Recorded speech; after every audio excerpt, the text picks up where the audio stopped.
Bonjour à tous, bienvenue sur ma chaîne Vermisseau de Jacob, je suis l'évangéliste Rémi et nous allons encore parler d'un sujet merveilleux. Nous allons parler de la triple sainteté de Dieu.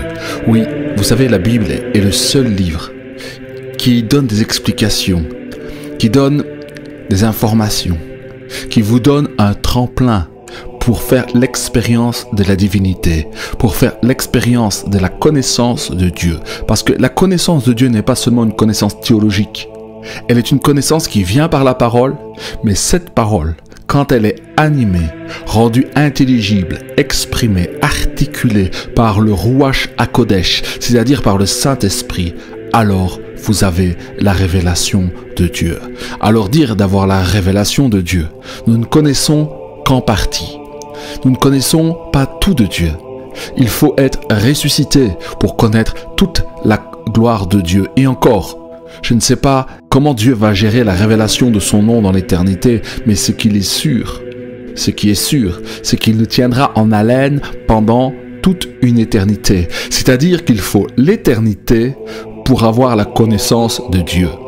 C'est-à-dire que toute l'éternité, nous allons la passer à connaître, à faire l'expérience de la magnificence et de l'excellence de la gloire de Dieu exprimée dans l'adoration et dans la louange.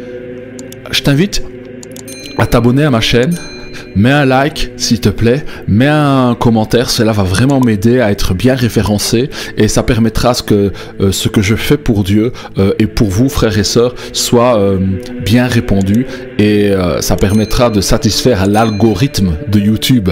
Alors merci de m'encourager, merci à vous qui suivez, merci à vous qui vous empressez de dévorer les vidéos que je fais, que la grâce de Dieu soit avec vous.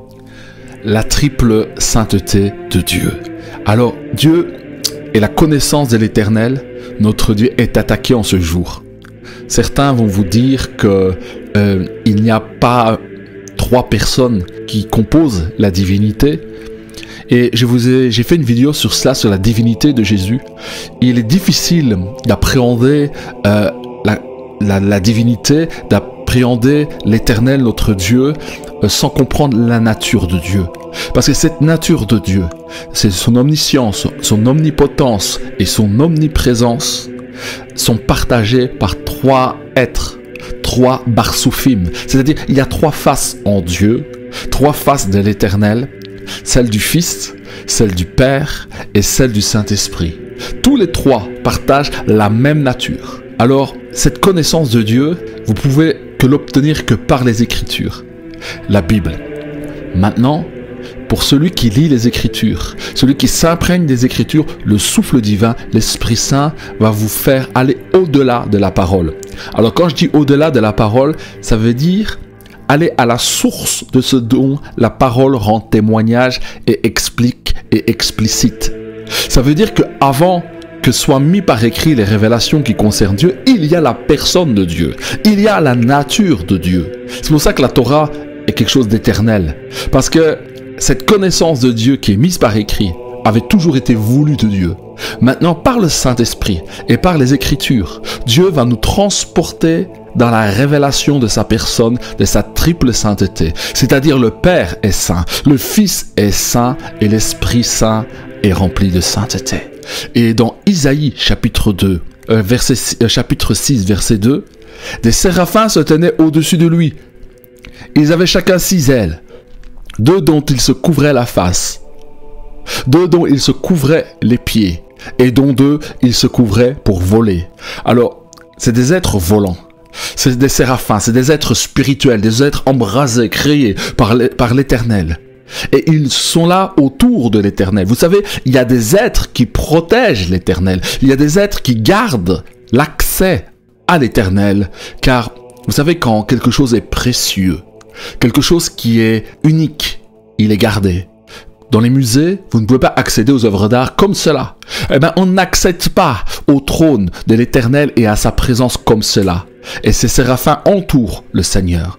Au-dessus, en haut, en bas, ils sont là, ils protègent ce qu'il y a de plus pur et de plus saint. C'est notre Seigneur, le Dieu Tout-Puissant. Et pour vous parler de la gloire de Dieu, il faut parler de ce qui est autour. Et ils avaient 6 ailes. Vous voyez, 6 ailes, ce n'est pas rien. C'est exactement le même nombre de jours quand l'homme avait été créé. Et il y en a deux où ils se couvrent la face. C'est-à-dire que ces êtres qui se tiennent là se cachent la face. Ils ne voient pas ce qu'ils protègent. Leurs yeux sont cachés de ce qui est précieux qui est là. Et il y a un principe. Vous qui êtes spirituel, vous allez comprendre. Pourquoi ont-ils la face cachée? Parce que ce privilège, bien qu'il soit tout près, et qu'il protège la gloire de Dieu, la nature de Dieu, et empêche à quiconque d'en avoir accès, eh bien, comprenez bien, eux-mêmes qui protègent ce qu'ils protègent, ils ne peuvent le voir. Alors, pour quelqu'un qui est introduit dans la présence de Dieu et qui voit l'Éternel, lui est conscient qu'il a ce privilège puisqu'un autre en est privé. Et c'est comme ça qu'on peut générer le concept, la réalité de grâce et de privilège donné parce qu'il y a une chose qui n'est point accordée. Et en Isaïe 6.3, il dit « Et ils criaient l'un à l'autre ». Donc les séraphins qui protègent se crient l'un à l'autre, ils se parlent, ils communiquent et disaient « Saint, Saint, Saint est l'Éternel des armées. Toute la terre est remplie de sa gloire ».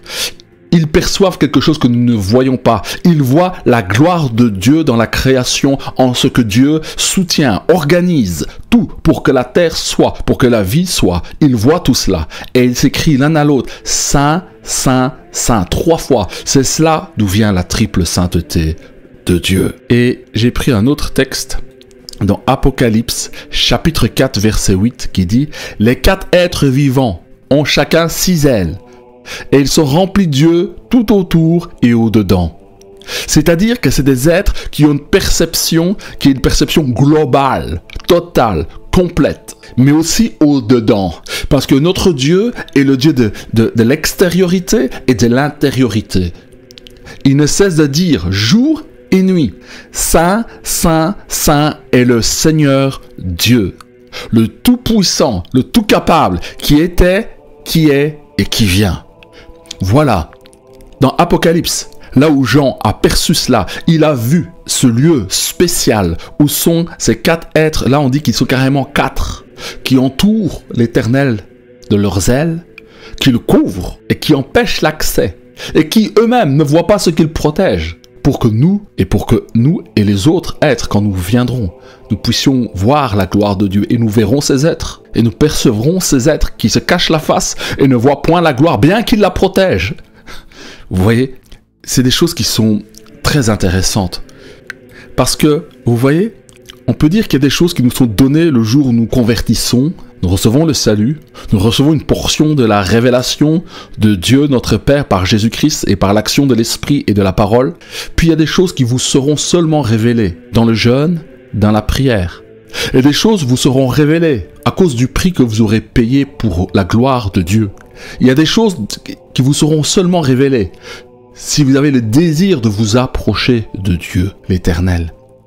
Et Dieu sait faire grâce à ses fils, à ses filles, à ses servantes, à ses serviteurs, en accordant la révélation de sa nature. Parce que vous voyez, des gens veulent connaître des mystères de ce monde. Ils veulent savoir les livres secrets qui seraient cachés dans le Vatican. Certains voudraient savoir s'il y a des extraterrestres ou pas. D'autres voudraient rentrer en communication avec ces extraterrestres. D'autres cherchent la puissance par la méditation, essayent d'invoquer des esprits, cherchent les mystères de l'Atlantide, ou que sais-je encore, toutes ces choses mystérieuses. Mais la seule chose, la chose la plus précieuse, je vous assure, qui est à connaître, c'est connaître la nature et de contempler l'Éternel, le Dieu d'Israël, le Créateur du ciel et de la terre. Sur cette terre, il n'y a pas de connaissance plus excellente, plus précieuse que d'être en communion et de contempler la gloire de Dieu et d'en avoir la connaissance. En Jean 8, 18, il est dit « Je rends témoignage », c'est Jésus qui parle, « Je rends témoignage de moi-même, et le Père qui m'a envoyé rend témoignage de moi. » Ils lui dirent donc « Où est donc ton Père ?»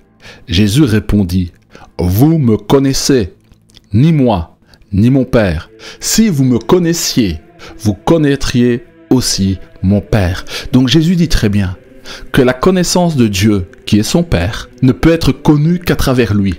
Jésus est l'agent, la personne par qui il faut passer pour connaître la nature, connaître, goûter, expérimenter, faire l'expérience de la divinité suprême, le créateur du ciel et de la terre. Et Jésus dit qu'il n'est pas venu rendre témoignage de lui-même, mais il est venu apporter la connaissance du cœur du Père. Et il dit que si lui, ceux qui me connaissent, qui écoutent ce que je dis et qui me connaissent, connaîtront aussi mon Père. Et il dit, vous me connaissez, ni moi, ni mon Père. Donc ça veut dire que ceux qui étaient autour de Jésus connaissaient Jésus, voyaient Jésus, mais ils connaissaient de manière extérieure. Et il dit, si vous me connaissiez, vous connaîtriez aussi mon Père, parce qu'ils partagent la même nature. Et faire l'expérience du Fils, Jésus, c'est connaître ce qu'est le Père. Car Jésus se comporte exactement de la même façon que le Père se comporte. Oui, notre Dieu a une triple sainteté. Et cette triple sainteté ne peut être connue qu'en passant par le Fils Jésus. Alors, vous savez, beaucoup de gens font des vidéos. Mais si les textes bibliques ne vous sont pas présentés, vous n'obtiendrez jamais la révélation de Dieu plus excellente. Vous ne pouvez pas grandir dans la connaissance de Dieu sans la parole de Dieu et le ministère de son esprit qui vous fera percevoir ce qui est explicite et révèle la parole. Mais le poids de cette parole ne peut être connu que par l'action du Saint-Esprit. C'est-à-dire qu'il faut la révélation. Et ce qui aide à entrer dans la révélation, c'est quand vous écoutez quelqu'un qui vous enseigne, qui est inspiré lui-même par le Saint-Esprit, il vous fera rentrer dans la révélation parce que celui qui vous enseigne est aussi inspiré du Saint-Esprit. Hébreux, chapitre 1, versets 5 à 11, écoutez. Car auquel des anges, Dieu, donc Adonai, Elohim, le Père de gloire, a-t-il jamais dit, tu es mon fils? Donc, la désignation de fils, il y a des fils de Dieu qui sont des anges, des archanges, parce qu'ils sont des créations de Dieu, et Dieu est le Père, c'est-à-dire qu'il est le commencement de tout. Mais là, il le dit d'une manière plus spéciale. Il dit une chose. Il a dit, tu es mon fils. Il y a une déclaration qui est dite. Et il n'a jamais dit ça aux anges. Parce que ce fils-là, Jésus, il dit, je t'ai engendré aujourd'hui. Et il dit, et encore, je serai pour lui un père, et il sera pour moi un fils. Ce texte ne peut être compris qu'en rapport avec l'incarnation du Messie, cet être éternel qui est la lumière véritable par qui et pour qui le Père a tout créé. Il dit « Je t'ai engendré aujourd'hui ». Ça veut dire que Yeshua, le Messie, a été engendré, c'est-à-dire il a reçu un corps de chair sur la terre lorsque l'ange Gabriel était près de Marie et lui annonçait ce qui allait arriver. Vous savez que l'ange Gabriel, c'est celui qui collabore avec la puissance du Saint-Esprit. Et il dit, et encore, je serai pour lui un père, et il sera pour moi un fils. Ça veut dire que la relation, l'intimité qu'il y a entre Dieu le Père et le Fils est une relation que nous pouvons transposer dans le modèle d'une relation entre un père et un fils. Dites-vous toujours que la parole essaie de nous expliquer des réalités éternelles. Hébreux 1:6. Et lorsqu'il introduit de nouveau dans le monde le premier-né, il dit que tous les anges de Dieu l'adorent. Mais adorent qui? Adore celui que Dieu a dit, celui-ci est mon fils. Et les anges doivent l'adorer. Alors, pourquoi je prends ce texte? C'est à cause de tous les musulmans qui disent qu'ils veulent honorer Jésus, mais qui ne veulent pas aller jusqu'au bout. Et ils ne peuvent pas aller jusqu'au bout de ce que Jésus dit parce qu'ils n'écoutent pas la parole de l'agneau. Ils discutent sur la parole de l'agneau. Et si vous comprenez, et ils prennent les textes qui les arrangent. Moi, je vous donne un texte ici. Celui qui a écrit le livre des Hébreux a fait l'expérience de Dieu. Et il nous dit, et lorsqu'il introduit de nouveau dans le monde le premier-né, il dit que tous les anges de Dieu l'adorent. Donc Dieu le Père, quand il introduit son Fils sur la terre pour qu'il prenne un corps pour souffrir et ressusciter et nous ouvrir un chemin à lui, au Père, parce que Jésus est le chemin, la vérité et la vie qui donne accès au Père. Il dit que tous les anges de Dieu l'adorent, parce que adorer Jésus parfaitement Dieu, c'est adorer la nature de Dieu le Père.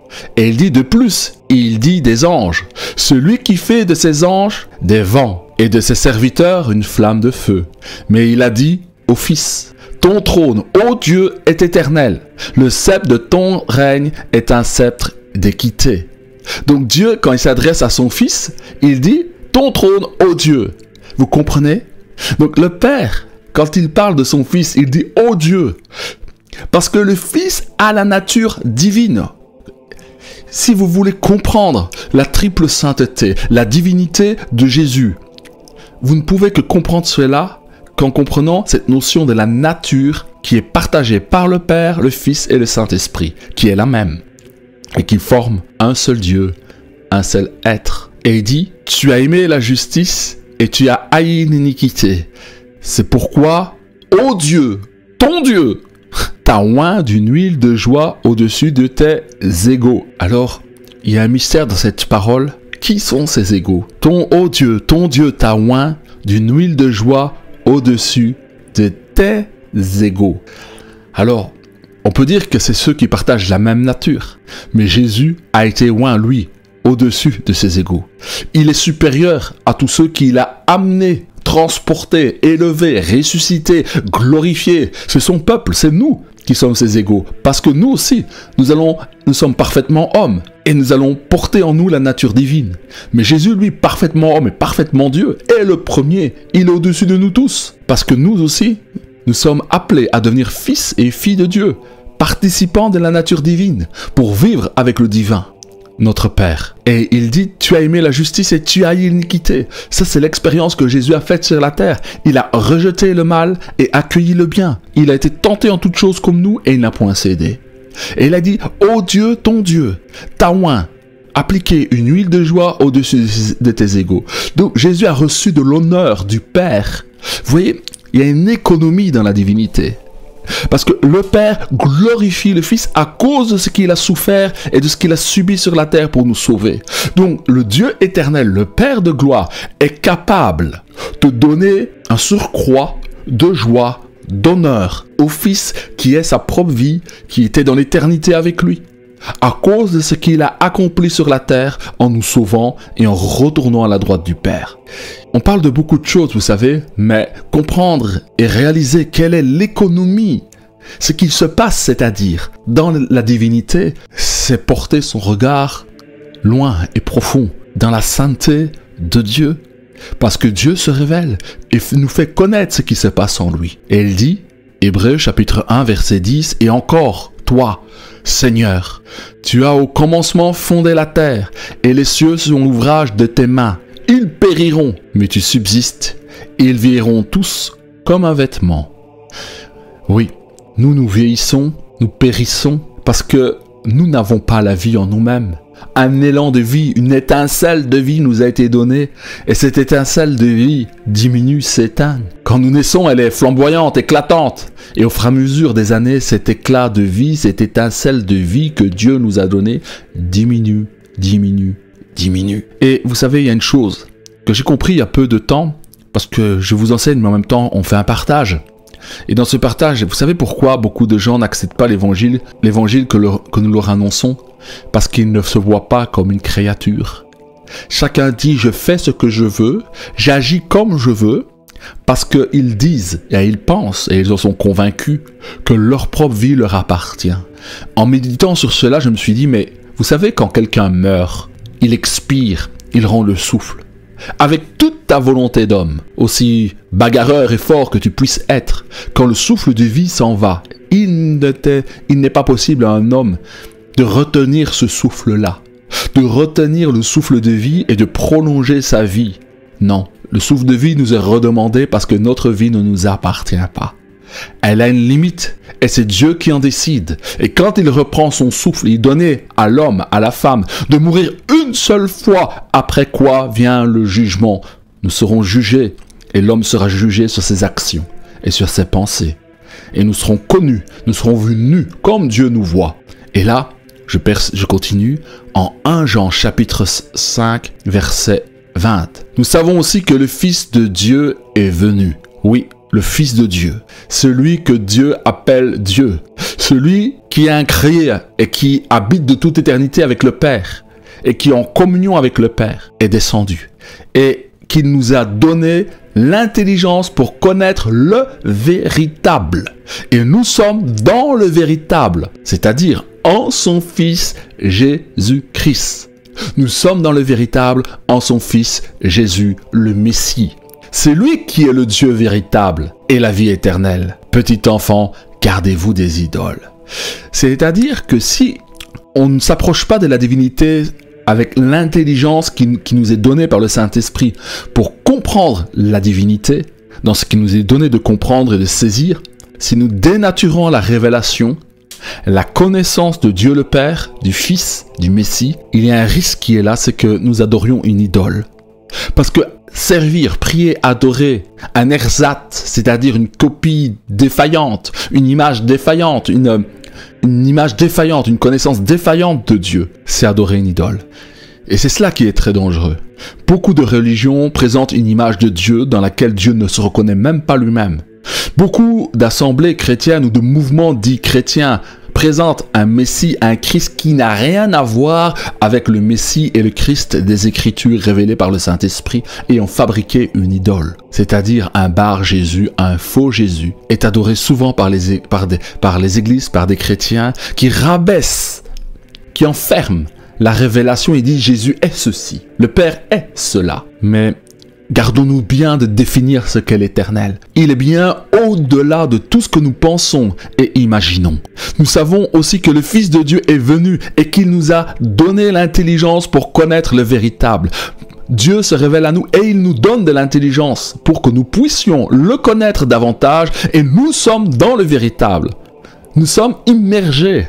Nous avons été plongés dans le Saint-Esprit, baptisés dans le Saint-Esprit, plongés dans le Saint-Esprit, c'est-à-dire dans le véritable Dieu, en son Fils Jésus-Christ, car l'Esprit de Dieu, c'est l'Esprit du Messie. Et nous avons été plongés dans le Dieu véritable quand nous avons été remplis, plongés dans le Saint-Esprit, qui est l'Esprit du Messie. C'est lui qui est le Dieu véritable et la vie éternelle. Petits enfants, gardez-vous des idoles. Gardez-vous, mes frères et mes sœurs, de tout enseignement qui vient attaquer la révélation du Père, du Fils et du Saint-Esprit. Tout ce qui vient amenuiser l'éclat, la gloire, l'honneur qui est dû au Fils. Parce que même les anges, eux, ils savent qu'ils doivent adorer le Fils. Comment? Parce que le Père leur a dit de le faire. Car en adorant le Fils, en glorifiant le Fils, en glorifiant ce qu'il est, sa nature ontologique, c'est-à-dire ce qu'il est profondément, c'est aussi exalter le Père. Donc, mes frères et mes sœurs, gardons-nous de toute idole. La triple sainteté de Dieu, c'est connaître le Dieu unique et véritable. Apocalypse, chapitre 1, versets 12 à 13, il est dit « Je me retournais pour connaître quelle était la voix qui me parlait. » Là, c'est Jean. Jean a été transporté dans les hauteurs du ciel. Jean a été transporté au-delà, dans l'au-delà, par son esprit. Et il a fait une expérience spéciale, et il nous l'a décrit. Et après m'être retourné, je vis 7 chandeliers d'or. Et au milieu des 7 chandeliers, quelqu'un qui ressemblait à un fils d'homme, vêtu d'une longue robe, ayant une ceinture d'or sur sa poitrine. Voilà ce que Jean, qui était apôtre, mais aussi prophète, parce que je vous assure, ce sont les prophètes, les nabis, ceux qui ont une intimité, un feeling spécial avec le Saint-Esprit, qui peuvent être transportés en esprit dans les hauteurs et voir des choses qui des fois ne sont même pas permises de répéter et faire l'expérience de la divinité. Et là, ils voient un 7 chandeliers d'or qui représentent l'esprit invisible, mais qui est rendu tangible par les 7 chandeliers d'or qui brûlent devant l'Éternel. Et là, au milieu de ces 7 chandeliers, c'est-à-dire au milieu de l'esprit qui est un et qui se décline en 7, qui est la plénitude, il y a quelqu'un qui ressemble, il a des ressemblances avec les fils des hommes. Il est 7 chandeliers. Et là, il est vêtu d'une longue robe et il a une ceinture d'or à la poitrine. Sa tête et ses cheveux étaient blancs, comme de la laine blanche. Donc, les cheveux de ces personnes sont comme de la laine. C'est pas des cheveux lisses. Vous voyez, des lisses, entre cheveux lisses et des cheveux de mouton, c'est tout à fait différent. Et ils sont blancs comme de la neige. Ses yeux étaient comme une flamme de feu. Ses pieds étaient semblables à de l'airain ardent. C'est-à-dire que ses pieds sont, vous voyez, comme du métal en fusion. Pourquoi? Pourquoi? Du feu dans ses yeux et ses pieds comme du charbon ardent. Je fais par analogie. Partout où il y a de la vie, il y a de la chaleur. Le soleil brûle et donne sa lumière pour qu'il y ait la vie. Il faut aussi que le sang est chaud. Même les animaux à sang froid sont chauds quelque part. Ils ont besoin de la chaleur pour se réchauffer. Ça veut dire que la vie a besoin de la chaleur. Là où il y a la chaleur, il y a vie. Et notre Dieu est celui qui a la vie éternelle, c'est-à-dire qu'il a la vie en lui-même.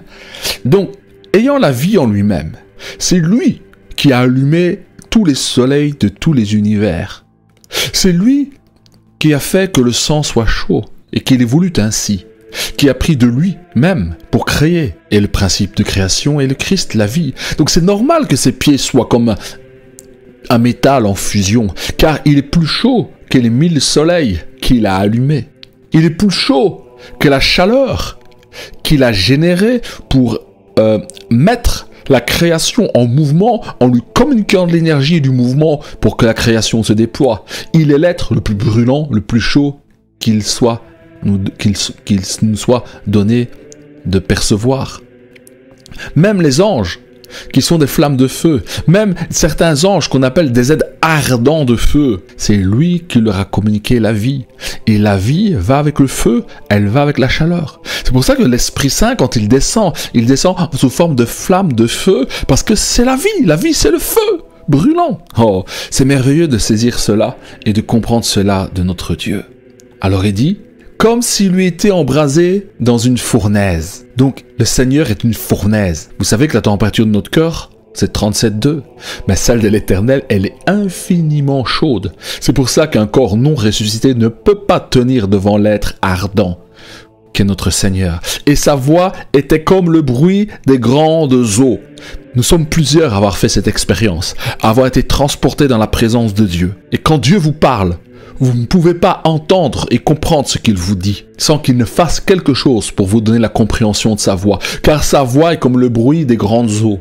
Parce que nous qui sommes des êtres qui sommes nés dans le temps, quand nous entendons quelqu'un, l'être suprême qui est l'Éternel et qui parle de l'éternité, il dit tout le temps, en tout moment. Et nous qui sommes des êtres du temps, nous n'entendons que du bruit, comme le bruit des grandes eaux. Mais le Seigneur est capable de nous communiquer la capacité d'entendre sa voix. Parce que sa voix est comme 1000 voix qui parlent en une seule voix. C'est un mystère de notre Dieu. Il est merveilleux. Maintenant, avançons encore et nous arrivons à la fin. Dans Apocalypse, chapitre 1, 16 à 17, il nous est dit, il avait dans sa main droite 7 étoiles. C'est ce que voit Jean dans son élévation spirituelle. De sa bouche sortait une épée aiguë. Oui, de la bouche. Il voit une épée. Pourquoi? Parce qu'il voit la bouche, mais il voit la puissance qui est dans la bouche. Et dans le monde spirituel, vous voyez la personne, vous voyez la chose, mais vous voyez sa nature aussi. C'est comme si quand avec l'esprit, voir un lion, vous ne voyez pas seulement le lion, mais vous pouvez voir sa force. Et vous pouvez comparer la force d'un lion à un autre. C'est comme si vous aviez au-dessus de lui des petites barres de puissance, des graduations de puissance qui vous montrent la puissance de ce lion. Mais dans le monde de l'esprit, il y a une même chose. C'est que quand vous percevez quelque chose dans le monde spirituel, vous en voyez aussi sa force. Vous pouvez mesurer, apprécier sa puissance. Et là, de la bouche de l'agneau, de Jésus-Christ ressuscité qu'il voit, il dit, il y avait une épée aiguë, à double tranchant. Et son visage était comme le soleil qui brille dans sa force, comme. Il fait des analogies. Donc notre Seigneur est un être brillant. Il est la lumière du monde. Quand je le vis, je tombais à ses pieds comme mort.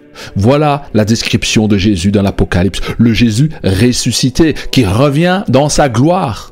Il posa sur moi sa main droite en disant « Ne crains point ». Voici notre Seigneur. C'est un Dieu qui dit « Ne crains point ». Parce que Jean était tout tremblant en lui, face à l'éclat de la gloire de celui qui brille plus que 1000 soleils. Et il dit « Ne crains point ». Dieu te dit, dans la situation que tu vis, « Ne crains pas, car je suis avec toi ». Oh, nous avons un Dieu qui nous aime et qui cherche toujours à nous rassurer. Apocalypse 1, 18 nous dit, Jésus dit, je suis le premier et le dernier. C'est-à-dire, il dit, je suis l'alpha et l'oméga et le vivant. J'étais mort. Donc, qui est mort? Et voici, je suis vivant. Qui est le ressuscité? Et il dit, je suis le premier et le dernier. Ça veut dire qu'il est l'alpha et l'oméga. Il est celui qui vient, qui était, qui vient et qui est venu. Et il dit, je suis vivant au siècle des siècles. Donc, il est l'éternel. Je tiens la clé de la mort et du séjour des morts. Qui est celui qui est entré dans la mort pour la dominer et qui nous a offert une voie, un chemin à travers cette mort? C'est Jésus-Christ. Le message, c'est la résurrection. Jésus-Christ va nous ressusciter. La résurrection viendra, un ange, un archange sonnera de la trompette. Et cette trompette, c'est dans l'Apocalypse, quand il sonnera de cette trompette, qu'est-ce qui se passera? La résurrection des morts sera amorcée. L'enlèvement sera amorcé. Les morts d'abord ressusciteront et les vivants ressusciteront, seront transportés dans la gloire jusqu'au Seigneur. Oh, c'est merveilleux, nous attendons ce jour avec force et espérance. Et 1 Jean 5, 20 à 21, nous savons aussi que le Fils de Dieu est venu et qui nous a donné de l'intelligence pour connaître le véritable. Et nous sommes dans le véritable dès maintenant, en son Fils Jésus, le Messie. C'est lui qui est le Dieu véritable et la vie éternelle. Petits enfants, gardez-vous des idoles. Mes frères, mes sœurs, gardez-vous des idoles. Gardez-vous de ceux qui tordent le sens de la parole. Gardez-vous de ceux qui essayent de vous voler ou de ternir la révélation que Dieu vous a donnée. Marchez avec ce que vous savez de Dieu et que Dieu vous a enseigné. Il n'est pas question de peu ou de beaucoup. Ce qui compte, c'est ce que Dieu nous a donné. Et je sais que vous tous qui êtes nés de nouveau, qui aimez Christ ou qui le cherchez, vous êtes sous la direction de l'Esprit. N'oubliez pas, le Seigneur nous dit, ne craignez rien de ce qui se passe dans le monde aujourd'hui. Ne craignez pas ce qui se passe là-bas avec la Russie et l'Ukraine. Ne craignez pas ce qui se passe avec la Chine. Regardons d'abord vers Israël, car c'est Israël qui est l'horloge de Dieu. Et c'est de là où a tout commencé et c'est là où tout finira. Que la grâce de Dieu vous accompagne. Que la gloire du Dieu 3 fois saint, à la triple sainteté vous accompagne. Que la révélation du Fils, du Père et du Saint-Esprit vous soit communiquée en grâce, en vie et en paix. Que la force de l'Esprit vous soit communiquée dès à présent et que le Seigneur vous garde et me garde jusqu'au jour de l'enlèvement ou de la résurrection d'entre les morts. À bientôt.